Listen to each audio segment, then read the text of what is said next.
Hello and welcome back to the Deep Dive. Great to be here. Today we're plunging into a topic that, well, based on the material you've shared with us, seems like a real sticking point, a genuine challenge for so many people trying to navigate conversations in English. And that's handling phone calls. Oh, absolutely. Phone calls are notoriously tricky, and it's largely because they strip away this huge layer of communication we normally rely on, almost instinctively, right? What do you mean, like facial expressions, body language? Exactly. Gestures, all Yeah. those nonverbal cues that usually help you understand context, tone, and, the actual meaning behind the words. They're just gone. Yeah. You're left relying almost purely on the sound, on the words themselves, and the tone of voice. It really is like trying to have a nuanced conversation with your eyes closed, isn't it?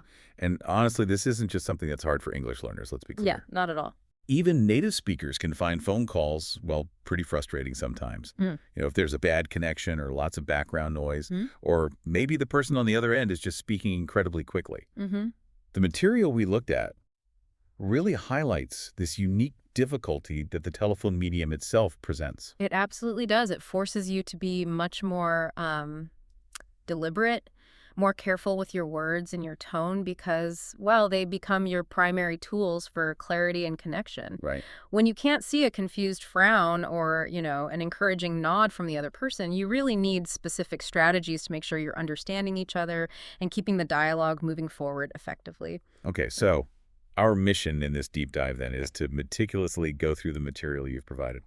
We want to pull out the absolute essential strategies and phrases. Yeah, the practical stuff. Exactly. Think of this as like building your personal toolkit for tackling phone calls in English. We want you to finish this feeling much more confident, more prepared, and really more in control, whether you're the one dialing or the one picking up the phone.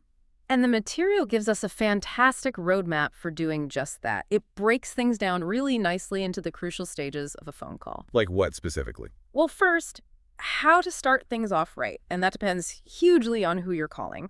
Then we'll cover the common phrases you'll likely need to sort of navigate the middle part of the conversation. Okay. And critically, maybe the most anxiety-inducing part for a lot of people is how to effectively ask for clarification when you don't hear, or maybe you just don't understand something. That's a big one. It is. And the goal, as the source material emphasizes, is to help you sound not just, understandable, but genuinely confident and professional throughout the call. Okay, let's roll up our sleeves and start unpacking this. We're going to begin the very beginning, because the material makes a really strong case that how you initiate a call sets the entire tone. It's foundations. Get the start right, and the rest of the conversation is just much more likely to flow smoothly. It really is. That initial impression is formed in those first few seconds. And as you said, the material rightly points out that the language you use right at the start depends entirely on who you are talking to. The level of formality is absolutely key. Right. So the source breaks this down into distinct scenarios. Let's first tackle calling a business or, stepping into any kind of formal setting. This is probably where the pressure can feel highest, right? You want to sound polite, respectful, professional. Precisely. And the material gives us a clear, pretty reliable structure for these formal openings. It usually goes greeting, plus your name, plus your purpose, or the person you want to reach. Let's look at some examples from the source. A very standard, safe way to start is, Hello, this is Michael Johnson. May I speak with Sarah Miller? simple enough. Greeting, name, person. Exactly. You see the structure. Hello, greeting. This is Michael Johnson, your name. And then, may I speak with Sarah Miller, the person you want? Very clear. Or, what if you're calling on behalf of a company? Good question. The source gives this example. Good morning. This is Olivia Carter from Greenfield Bank. I'm calling regarding your account. Ah, okay. So you add the company name. Right. Good morning is the greeting. This is Olivia Carter from Greenfield Bank. Identifies you and your organization. And then, I'm calling regarding your account. States your purpose immediately. It's efficient and professional. Makes sense. Get straight to the point. Another variation, maybe still formal but slightly less rigid, like making an appointment perhaps, could be. Hi, this is David Thompson. I'm calling to schedule an appointment with Dr. Williams. So hi can be okay sometimes in formal calls. In certain contexts, yeah, like a doctor's office or maybe a familiar supplier, hi can be acceptable. But the structure still holds. Greeting, name, purpose. The consistency in stating who you are and why you're calling early on is what really makes these sound professional. Now, what if you don't know the specific person's name? This must happen all the time when you're calling a bigger company or maybe a busy department. Oh, absolutely. The source is prepared for this. It advises using the person's position or maybe the department you need to reach instead of a name. Okay, so how would that sound, using those earlier examples? So instead of asking for Sarah Miller by name, if you just knew you needed, say, customer service, you might say, "Hello, this is Emma Scott. May I speak with someone in the customer service department?" Got it. So you direct the person answering. Exactly. It gets you to the right place without needing a specific name. And similarly, if you were like following up on a job application but didn't know the hiring manager's name. The source suggests this. "Hi, this is Daniel Parker. I'd like to speak with the hiring manager about a job opening." Okay. Clear, polite, directs them. Yep. The key is being specific enough with the role or the department if you don't have the name. Right. And this leads directly into something else the material prepares you for.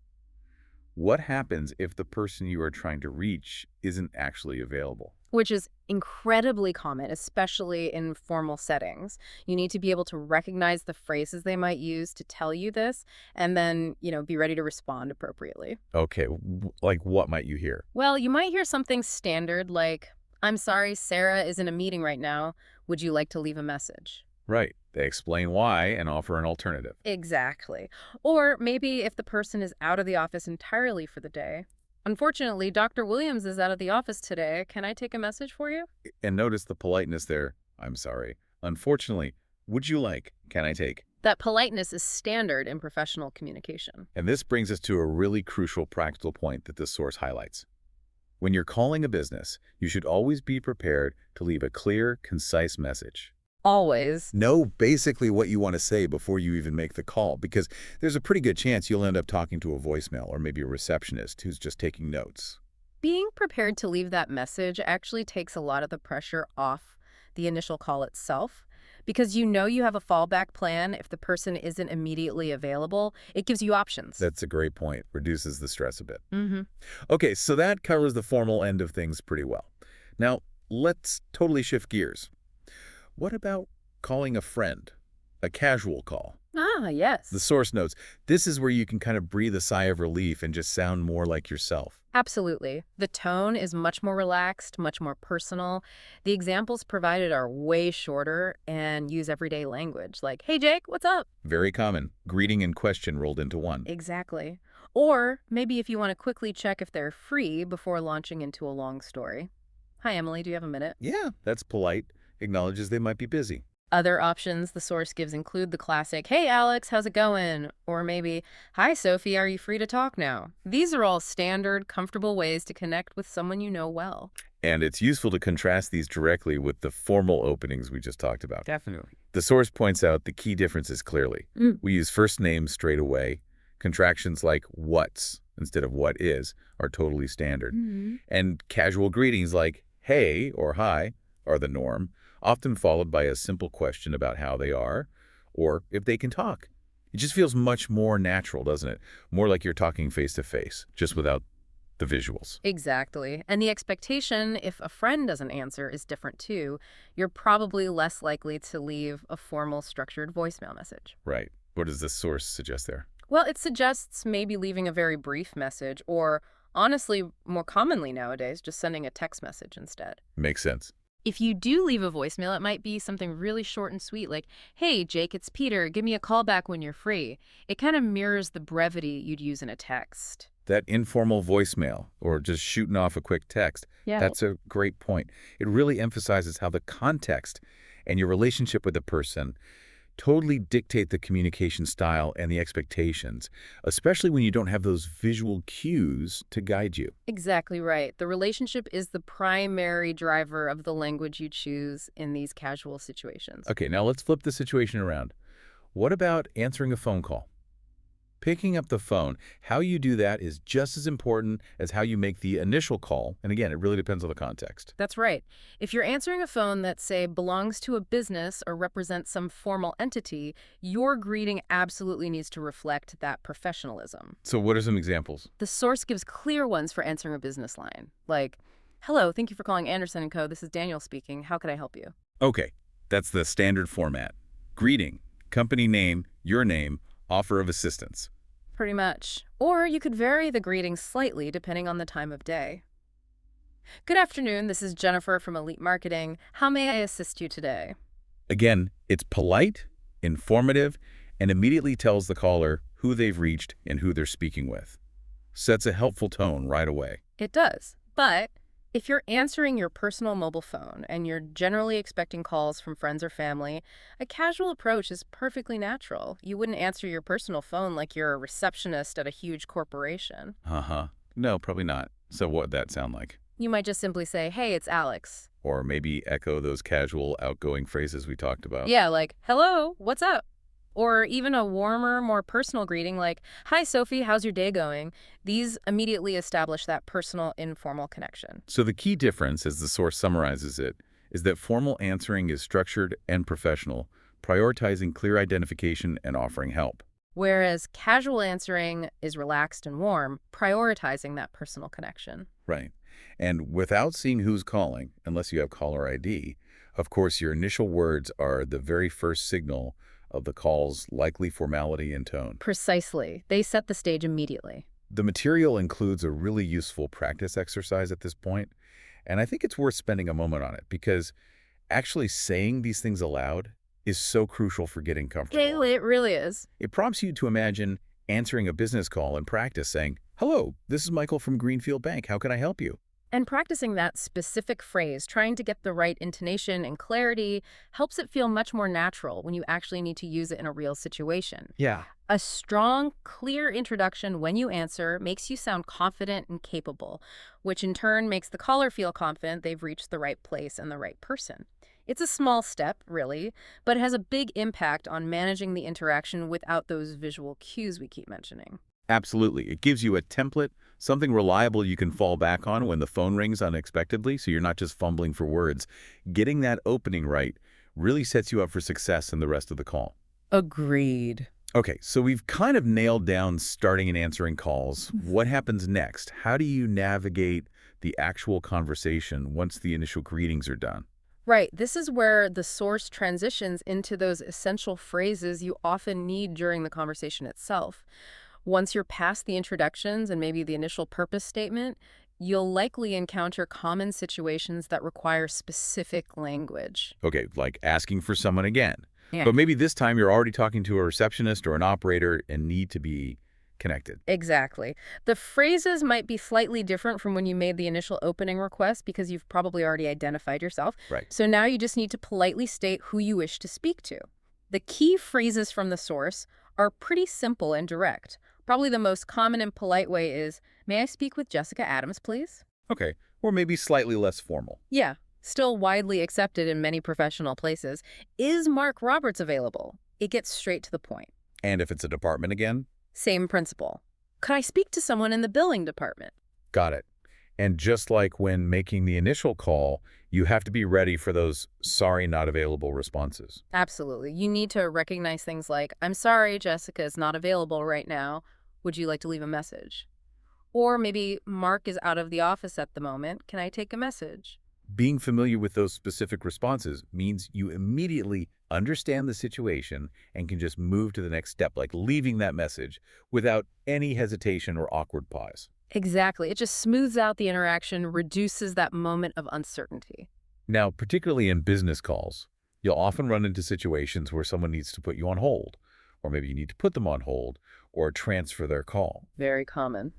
These also seem to have standard, polite phrases associated with them. They do.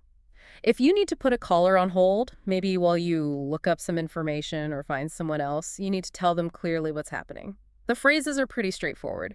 Please hold for a moment is probably the most concise. Or maybe adding a reason. Does that help? Yes, explaining the reason often adds a layer of politeness and manages expectations better. Like, can I put you on hold for a moment while I check that for you? Right, that tells them why there'll be a brief wait. And transferring a call is similar. You need to announce what you're about to do. The source lists phrases like, let me transfer you to the sales department. You're clearly stating where they're going next. Or, if you know the person, I'll connect you with Lisa in customer service. These phrases just help manage the caller's expectations and ensure they understand the call is being routed somewhere else. They're pretty standard operational phrases you'll hear and probably use quite frequently in business settings. And it's also good to know the phrases you might hear if you're the one being put on hold, right, when they come back on the line. Definitely. After you've been waiting, when the person returns, they'll usually acknowledge the wait. The source gives examples like, "Thank you for holding. I appreciate your patience." That's very polite. Or maybe more simply, "Sorry for the wait. How can I assist you?" Both of those signal that they're back on the line and ready to resume the conversation. Recognizing these helps you pick up where you left off smoothly without missing a beat. Absolutely. Without those visual cues, like someone picking the phone back up, these verbal signals are just crucial for managing the flow of the conversation. They really are.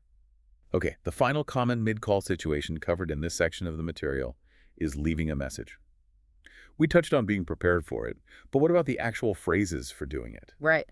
So if the person isn't available and you decide to leave a message, either with a person or on a voicemail, the phrases are often framed as requests directed to whoever is taking the message down. The source provides, "Could you take a message for John?" That's a very standard way to ask a person. Or maybe slightly more informal if you know the person taking the message or the person you're calling. Perhaps something like, "Can you tell Emma that I called?" And what if you plan to just call back yourself later instead of waiting for them? You can inform them of that too. "Please let Daniel know I'll call back later." This helps manage expectations. Daniel knows he doesn't necessarily need to drop everything to call you back immediately. And building on this, something really critical in practice, even if the source doesn't place it exactly here, is how to actually leave that message effectively, especially in a formal context. Yeah. It's not just saying, take a message. No, definitely not. You need to include the key information. So after saying, "Could you take a message for John?" You'd naturally follow up with something like, "Yes, please tell him Michael Johnson called regarding the quarterly report. My number is 555-123-4567. Right. Name, reason, number. And when giving a phone number, especially over the phone where it can be so easily misheard, it's really best practice to say it slowly and clearly, maybe even grouping the digits. How do you mean? So instead of rattling off 555-123-4567, you'd say it more like, "That's 555, slight pause, point 123, slight pause, point 4567. Breaking it up. Exactly. It just gives the person taking the message the best chance of writing it down correctly.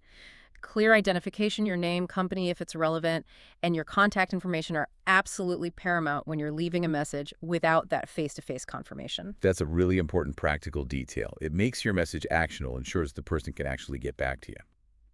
Okay, so we've covered beginnings and middles pretty thoroughly. Now, let's move to what can be, for many people, the most challenging part. What do you do when things go wrong? When you don't hear something clearly, or you hear it but you just don't understand it.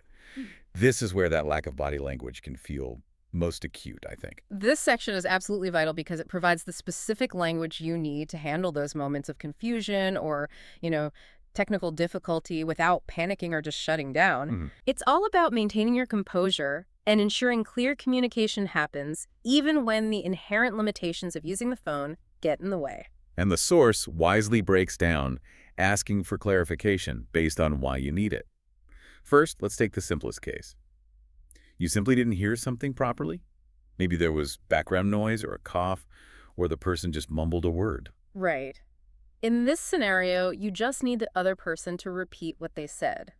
The phrases are direct but polite requests for repetition. The most common one is probably, "Sorry, could you repeat that?"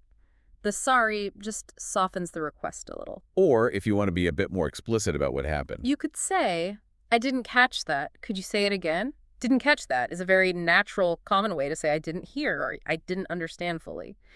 These phrases are specifically for when you know words were spoken, but you didn't receive them clearly. Okay, but then the source distinguishes this from the situation where you heard the words perfectly fine, but you didn't actually understand the meaning. Exactly. Maybe they use some vocabulary you're not familiar with, or they explained a complex idea a bit too quickly, or perhaps they referred to something you just have no context for. Right, so the sound quality wasn't the issue. The comprehension is the problem. Correct. For this, you need phrases that ask for an explanation, or maybe a rephrasing. You could say, "Could you clarify what you mean?" This is a very professional and direct way to ask for more detail or a clearer explanation of a concept. Or maybe acknowledging your own difficulty. Yeah, something like, I'm not sure I understand. Can you explain it another way? This politely signals that the current explanation isn't quite landing for you and requests a different approach, a different framing. I like that. It puts the focus on shared understanding. It does. These phrases are powerful because they shift the focus away from a potential feeling of failure on your part, like, oh no, I don't know that word, towards a shared goal of making sure the communication is clear for everyone involved. And then there's this specific and often really frustrating problem of just a bad phone connection. Ugh, yes. Which happens all the time. The source provides phrases that address the technical issue directly while still requesting the information you missed. So you're telling them why you need them to repeat. Exactly. You could say something like, I think we have a bad connection. Can you say this again? This informs them that the line quality itself is the problem, not necessarily them or you. Or if their voice is specifically cutting in and out. Yeah, a very common phrase for that is, you're cutting out. Could you repeat that? This describes that specific type of unstable phone signal clearly. It's so important to remember, isn't it, that using these clarification phrases is not a sign of poor English skills. Not at all. It's actually a sign of effective communication. Honestly, trying to guess what someone said or just pretending you understood when you really didn't is far less professional and much, much more likely to lead to mistakes or misunderstandings down the line. These phrases are your essential tools for ensuring accuracy when you simply can't rely on giving someone a quizzical look or a little shrug to signal that you're confused. They actually build confidence because you know you have a way to recover gracefully when communication inevitably breaks down sometimes. That's such an important point. It's not about admitting failure. It's about actively managing the conversation towards successful understanding. That's highly professional. Exactly. The source includes another excellent practice prompt here, asking you to imagine a really common and, let's face it, very frustrating scenario. Yeah. The person on the other end is just speaking way too fast. Oh, yeah. Speed is a huge challenge on the phone, especially without seeing their lips move. The suggested phrase to practice saying is, sorry, I didn't catch that. Could you say it again more slowly? Okay, notice how that cleverly combines the request for repetition, I didn't catch that, could you say it again, with the specific request for them to adjust their pace more slowly. It's direct, but still polite. And practicing that specific combination prepares you for a very real difficulty you're likely to encounter. Knowing you have phrases like these ready in your back pocket means you're less likely to just freeze up when someone's rattling on too fast or the line starts crackling. Yeah. You have a clear, polite action you can take. It empowers you to sort of take control of the situation and make sure you get the information you actually need, which is just a tremendous confidence booster when you're on the phone. It truly is.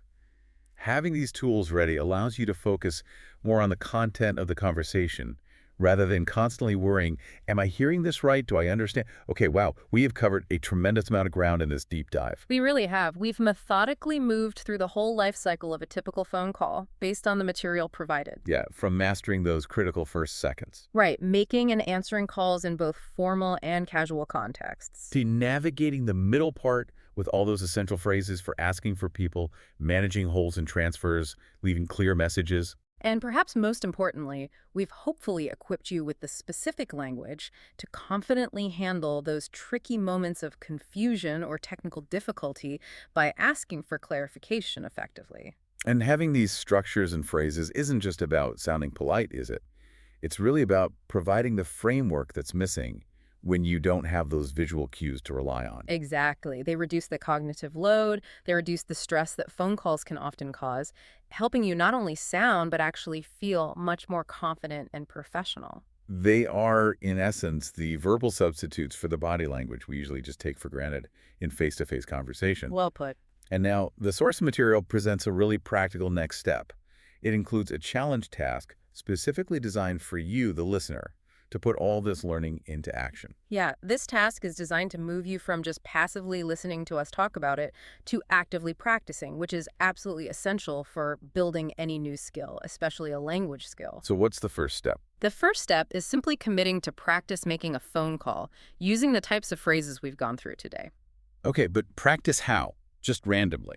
No, to make it manageable and realistic, the source suggests choosing one of three specific scenarios to simulate. You could, for example, practice calling a hotel to make a reservation. Right. That would involve formal openings, asking specific questions about dates, room types, maybe prices. Exactly. Or a slightly different context. You could practice calling a restaurant to order food, maybe for takeout or delivery. Okay, that might start formally, but then quickly becomes focused on clearly stating your order, confirming items, getting the total. Right. And a third scenario provided is calling a company to ask about a job opening. That's a classic formal setting, requiring you to identify yourself, state your purpose very clearly, and probably be prepared to ask some questions about the position or the application process. And the material recommends a key technique for this practice. Yes, recording yourself speaking the conversation. This might feel a little awkward at first, I know. Definitely. But it is invaluable. Hearing yourself back allows you to really assess your pronunciation, your pacing, and just generally how natural and confident you sound. You can easily identify phrases maybe you stumbled over or moments where you felt a bit unsure, and then you can practice those specific parts again until they feel more comfortable. And as you undertake this challenge, the source encourages you to reflect on a couple of specific questions, just to make the practice more focused and effective. Yeah, the first one is, what felt like the hardest part of practicing this particular phone call in English? Why is that useful? Because identifying the specific difficulty, was it the opening? Was it asking a certain type of question? Was it handling a hypothetical response you weren't ready for? Yeah. Helps you target your future practice much more effectively. Okay, makes sense. And the second question. The second question is, which phrase from this deep dive felt most useful or maybe easiest for you to remember? Pinpointing the phrases that kind of resonated with you or came naturally gives you a good starting point for building your active vocabulary specifically for phone calls. They're like your quick wins. Those reflection questions really turn the practice from just a simple exercise into a genuine learning opportunity, helping you personalize your approach to improving your phone call skills. Absolutely. The source also gives a little nod towards a related topic, which is sounding more natural in general conversation, suggesting how the specific skills we've covered today, like managing clarity and sounding confident even under pressure, feed into broader fluency as well. It's true. Mastering specific, often challenging communication contexts like phone calls really contributes significantly to your overall comfort and fluidity when speaking English in any situation. So as we wrap up this deep dive, let's just circle back one last time to that core challenge we identified right at the very beginning. Operating without the benefit of visual cues. Exactly. That unique absence of body language on the phone really is the defining difficulty, isn't it? You just can't see the other person's reactions, their smiles, their confusion, maybe their impatience. You are entirely reliant on the verbal exchange, just the words and the tone. And this is precisely why the specific structured phrases we've extracted from the material today are so incredibly powerful. They aren't just random polite expressions. They are the deliberate linguistic tools specifically designed to compensate for that lack of visual information. Phrases for repeating, clarifying, holding, transferring. They all serve a crucial function in managing the conversation effectively when sight is completely removed from the equation. Having these ready allows you to maintain control, ensure understanding, and project confidence, precisely because you have a script. You have a reliable response for those common situations that might otherwise leave you feeling lost or awkward without those visual signals to guide you. It's about giving you back some of that control. Yeah. The source offers some fantastic final encouragement, too. Keep talking, keep practicing, and enjoy learning English. And I think specifically for phone calls, embracing that challenge head-on, armed with these targeted phrases, really is the path forward. Deliberate practice. Deliberate practice, acknowledging the unique nature of this communication channel. That's the key, I think, to transforming phone calls from something you might dread into just another way you confidently use English. It's about building a new set of instincts, really. Ones tailored specifically for the ears-only environment of the phone. That feels like a truly empowering thought to leave you with. Thank you so much for joining us for this deep dive into mastering phone calls in English. Our pleasure. We really hope you feel significantly more prepared and much more confident for your next call. And definitely practice that challenge task. It honestly makes all the difference.